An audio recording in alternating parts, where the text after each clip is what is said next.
This is Odus and Ladders, a segment of FS Family Life TV with Flores, Venerable Ezu, a true life experience of his teen births and 10 miscarriages.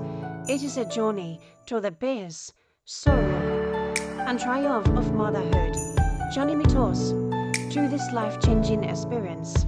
An experience, a awesome manifestation and expression of God's power, mercy, and favor. I bet we will have no choice but to join us to glorify this awesome God.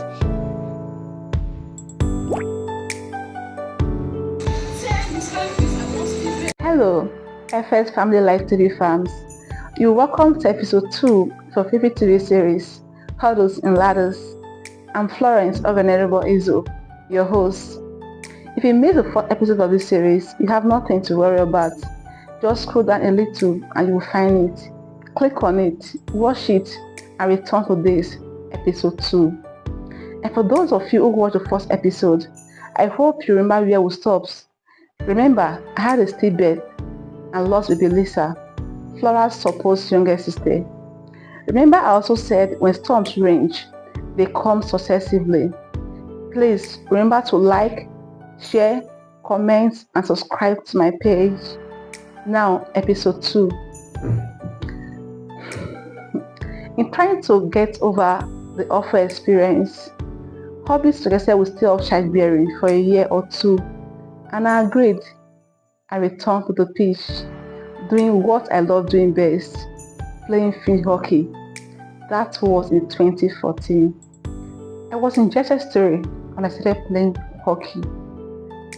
The Delta State Sports Commission, through its grassroots sports program, discovered me and nurtured me into a professional player. All times my first coach, a mentor and a motivator, the person of Coach Oscar. He taught me how to play the game of hockey and introduced me into the state team.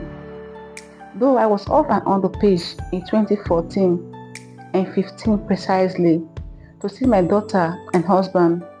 As you all know, family comes first. Towards the end of 2015, precisely 2 years after the stillbirth, I was fully ready to add to my daughter Flora. At this time, Flora was 3 years old. Months after months, effort to conceive proved abortive. This fruitless effort continued into 2017. The more we waited, the more impatient and confused we became, more especially I. In the past, I was being careful not to take him, but there we were struggling for months, and months became a year, and a year becoming 2. Life and its challenges, the pressure kept mounting. I could not stop the worries.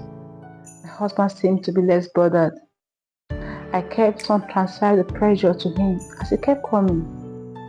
Finally, we decided to see a gynecologist. I went alone as hubby had to go to work. At the hospital, after listening to my long story, the doctor demanded to see my husband. After a lengthy discussion with her, she recommended some medical tests which we did. All the tests came as clean. She told us that we are both clean medically and nothing to hinder conception. However, she advised us to take our time to rest, avoid stress and anxiety. She also advised us to monitor our ovulation period and take advantage of it. We did as she advised. We tried for months, monitoring my ovulation and doing the needful. The expected result was not forthcoming. I couldn't help but worried. If the doctor said we are okay, then what is causing the delay? If she said we are medically cleared, could it be spiritual? If it is spiritual, we are Christians. We pray. My husband was and still a minister, and I'm a worker in his vineyard. Many questions ran through my head. I could not hold it back, so I went out to a close friend. After all, a problem shared is half solved, they say. She referred me to another gynecologist. It came highly recommended and I had to give it a try, but not without discussing with my husband. Confidentiality is not an option in my marriage, except between the both of us. I discussed with him. He was indifferent, so I went alone. After a long session of questions and answers, he demanded to see my husband. I didn't know how to present it to him, but I just had to try. I told him, but he didn't digest it. I persuaded him and he agreed. I had to play with him. We met with him and we discussed at length. He recommended some medical tests for us. We told him we had done the test about twice. We had no options. We had to do what the doctor said we should do. The test result came out.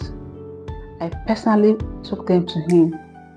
He went through them and also certified that we were both okay. However, he advised us to take our time to rest, do things that will make us happy, and avoid worries and anxiety. He also advised us to take more fruits and vegetables. My husband's favorite soup is vegetable. There's barely a week I don't prepare vegetable soup. I also eat fruits a great deal, although I didn't say that to the doctor. We did as advised. I rested well and ate good meals. My husband reduced his work hour and rested well too. We grew more intimate, played games, and gisted often like two lovebirds. And also, we visited places of interest together. Flora was also part of his expeditions. Occasionally, we left her with my brother-in-law, whose house was not too far from ours. Days set in and out. Weeks rolled by and months kept counting. But the expected result was not forthcoming. Gradually, I started losing it again. Worries and anxiety started crawling in. I saw myself about taking another walk through that dark and lonely path. I was not willing to trade my joy and sanity, not again, so I decided to go back to the fish. That was in 2016. I was playing for Kara Queens. That was then. After all, it is said that if the desirable is not available, the available becomes desirable. To me, hockey was a route of escape from the storms of life. I took to sports once again, leaving the fight for another day. As he said, he who fights and runs lives to fight another day. That same year, we traveled to South Africa. I mean the Nigerian national hockey team. For the 2016 Olympic qualifiers, it was an awesome experience. Fams, what would you have me do? Worries, crying, complaining will not help. Both happiness and sorrows are choices. I just had to make the right choice. That was trying to be happy, although it was a difficult one. Fans, this is how far we can go in this episode. The next episode is breathtaking.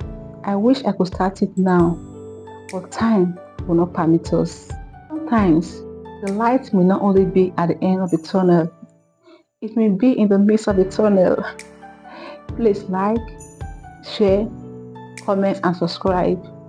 Let's form a large community, bringing hope and joy to those who are faced with similar ordeals that I passed through. You are there, passing through similar phases like mine. Don't worry, your testimony is around the corner.